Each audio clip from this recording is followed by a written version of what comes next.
Ladies and gentlemen, thanks for having me, and apologies about my Spanish. Each day, 1 in 9 people go to bed hungry. Despite this fact, I believe a hunger-free world is possible, where everyone has enough food today and for tomorrow. In order to do this, NGOs need to shift the way that they market and engage people around hunger. As a kid from Australia, I grew up in a range of different countries. I spent my early years in Bangladesh and India, and then in Malawi. And I was surrounded by hunger that most people don't experience. It wasn't the kind of hunger that my kids often complain to me about when I won't stop at the drive-through in between lunch and dinner. It was the kind of hunger that can consume everything you think about and you do in your day. Malnutrition, starvation where your body starts to shut down because you don't have enough food, and it starts to consume your muscles and your organs. This is not what a normal Aussie kid experiences. Yet this is the gift that my parents gave me as I grew up and started to think about some of the challenges that our world faces. For the past 15 years, I've worked in a range of places and roles for an organisation that works for providing for children. And we work on issues like hunger. When I joined them, I was young, fairly naive. I dreamt big things, but to be completely honest, ending hunger was possible. But since then, I've worked at a range of different levels. I've met with people, I've met with communities, I've met with scientists, I've met with farmers, I've met with marketers, I've met with app designers, all kinds of people. I've had some failures, some successes, but all these people were doing something to create a free world. And I now do believe that we can end hunger. There's some serious complex hurdles that we will have to overcome in order to do this. And one of these hurdles is that we need to change the way that we engage people so that we can allow people to join us. Let me share 3 facts that give me hope. The first is that the number of hungry people is actually dropping. Since 1990, in the last 26 years, the age most of you maybe are, there's 200 million people less that go to bed hungry every day. Since over that time, we also now have enough food to feed everyone. We actually produce enough food to feed 10 billion people, which is almost 1.5 times the population of the Earth. This is mainly because agriculture has got smarter and it's got better. There's been advanced seeds, fertilizers, crops that are growing more. But despite this fact, there's still 795 million people that go to bed hungry every day. 795 million. It's a pretty big number. It's the equivalent of 16.6 times the population of Colombia, the total population of Colombia.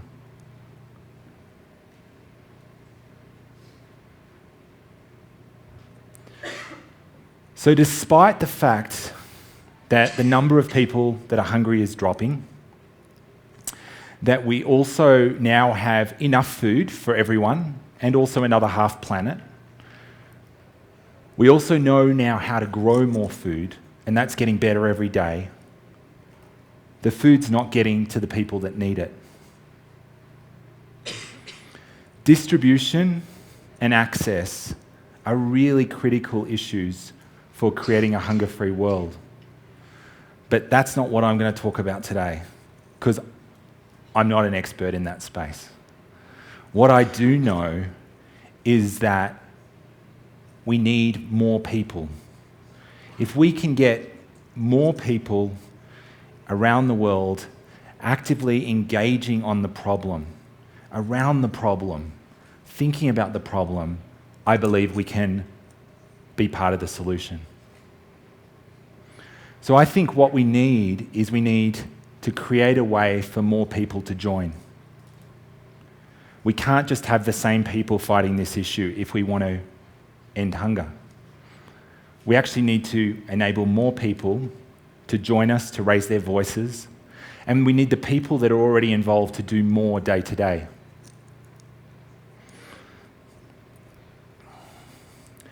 In order to do this, I believe that NGOs and those that are talking about and showing this work need to change the way that they communicate and market, because at the moment the way they do it, I don't think brings in enough people. The number one way that people in NGOs respond and ask people to engage is to give money. I'm sure many of you have been asked to give money. And giving money is important. It actually helps to fill a need. But I don't believe for 1 minute that giving money is the answer. It's part of a solution, but we need more than just giving money. We need people that can bring actions in their everyday.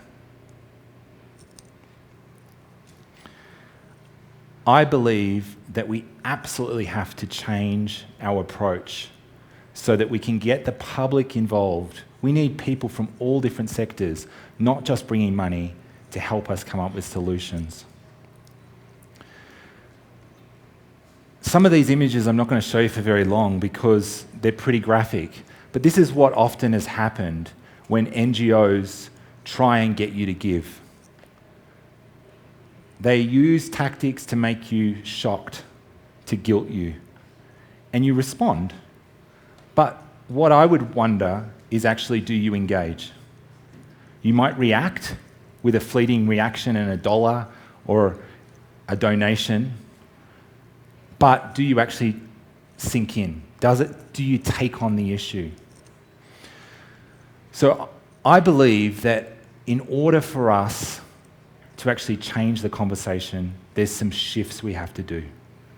And I want to tell you about 3 shifts that I personally have chosen in the work that I do. The first shift is I've moved from using the motivator that we motivate people around from guilt to joy. I don't believe guilt is a good motivator. Guilt is a negative emotion. It has a place. We all need a reminder sometimes about something. It has a place. But guilt is often used to motivate you to do something, to feel a negative thing. And you react and you do something, but it doesn't sink in my view. It doesn't transform your thinking. You kind of try and, I'll put something there and then I can get back to the things that I enjoy. And so what we've done is really tried to think about this and say, how can we make this shift? Let's talk about Syria, for example. This image of a boy came across probably most of your social media feeds about a year ago. A year and a couple of weeks. And it hit newspapers all over the world. People reacted. They looked at it and they said, that's horrible. How can we live in a world like that? And then what happened? There was a spike. I can tell you, our organisation got some donations. Some governments made some changes. And a year on, the war's still happening and another image will come on and raise this awareness. And so, to me, it's not enough just to get a reaction. We actually need to get people's minds involved in engaging. This is why we chose joy, because joy is associated with a positive space. Often when we sit and eat food, we all love it. You sit around with friends, you might go out after this and have food. You sit around with your family and you enjoy food, and it brings sense of contentment and joy. And so we felt that this was a better place to start motivating people from, to join and say everyone should have this opportunity. The next shift that we made was, instead of starting with the problem of hunger, we decided to look at the solution of a hunger-free world. Often you start with the problem. But what we did, and now the approach that our team took, was to say, how can we create a vision of the world that we want to see and how we want to engage people, that then people could join together around and rally behind. We believe that through creating a vision, it enables people to come together. It stops you competing and you can start collaborating.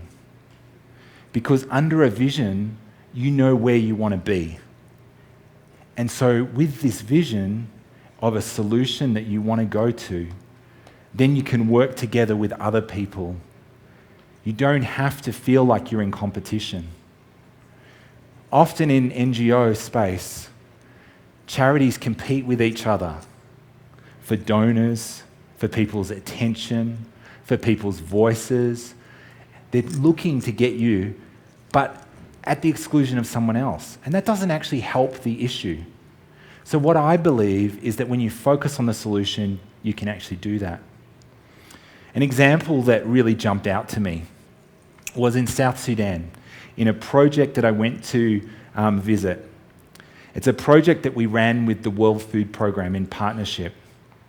And in this community, there was a number of internally displaced people, people that had fled violence, and so they were living in a community where they didn't really have enough food to keep themselves alive.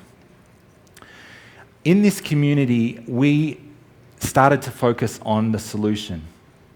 And we said, yes, the problem is they're hungry, but the solution is not just giving them food. The solution is finding a way for them to be able to create their own food, to be empowered.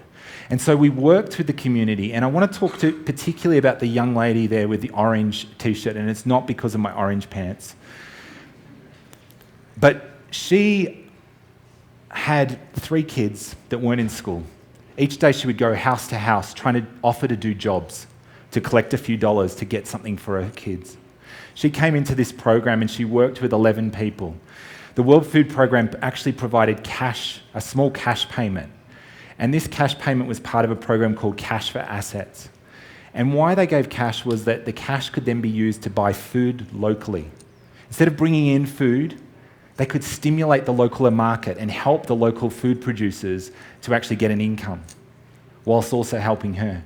And in exchange, she had to give a couple of days' work to get involved. And so she would give us some time and get involved. And she would work on, in this chance, on an asset, which was a fish pond. And this fish pond, she would then grow fish, and then from that fish, be able to actually feed her family. So 18 months after she started, she had her kids back in school, she had an income from the fish pond, and she was also had purchased that bicycle. To me, that was amazing to see how a problem had been moved into a solution. The third area that I want to talk to you about is we shifted from reaction to engagement. So seeking a fleeting reaction, so getting people to react and give us something, to becoming more engaged. So this engagement to me is when people are released. They're given the freedom to engage around an issue, to be able to take that issue and get involved, and bring whatever skill they bring and do something about it.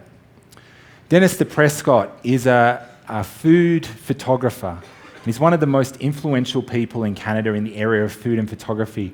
He was a friend of mine, and his whole organisation and business was built around the love of good food. He cooks food, photographs it, and then shares it. And I work in the area of hunger, and so when we came together, it was kind of hard to work out how we could work together. But when we shifted from reaction to engagement, we were able to find a way to work together. Instead of making people feel guilty, we were able to work together to engage people around food. And Dennis has since joining in that. He's been able to post food photos online, reach out to influencers, and really open up a whole food space of food photographers to the cause of HungerFree. Another activity that we did was the double up dinners. And this was a way of taking the idea of celebrating food, of joy, of engagement. And we invited people simply to sit around and have a dinner with friends. It's not hard. Everyone does it. So we said, go out for dinner, celebrate, have your favourite food with your favourite people. And then at the end of the meal, consider how you could donate the cost to help others have that same meal, whether that's locally or globally. Through these 3 shifts, we've seen that it is possible to engage people, to get them involved in a bigger vision. And this has been absolutely critical. As we've done that, we've seen so many more people doing cool things. I'll tell you about just a few of them. There was a restaurant in India that I saw recently. The owner put a refrigerator out front, and the refrigerator, she put meals in each day, and she also invited the patrons to put meals in. And so this was a way that patrons could participate. Lauren Bush, saw the issue of school feeding, and she wanted to get a tangible way to actually engage people. So she created feed bags. Thank You Group, they wanted to provide cereal bars, and since have fed over 100,000 people. Waira is a friend of ours who we just signed a partnership with, and she studied nutrition, and when she went back, she decided that she was going to do something about that, and she was going to help feed kids. And so she opened a restaurant that was a for-profit that generated an income that could then be given to, the profit could be used to feed kids. And she's currently feeding 300 kids a day. So I want to just finish off by just telling you that the frameworks that you use, sometimes you need to examine them. Plan A might not work. You may need to go to plan B. And this doesn't have to just be around the issue of hunger. It can be on any issue. But what you can do is take what you know, what you're passionate about, the place you're in and your experience, and shift. And you can make a shift, and that may be the difference in the issue that you're wanting to change. So I want to tell you, don't be afraid to shift that thinking so that a lasting good change can occur. In shifting your thinking and approach, you'll enable more people to become a part of the solution. Thank you.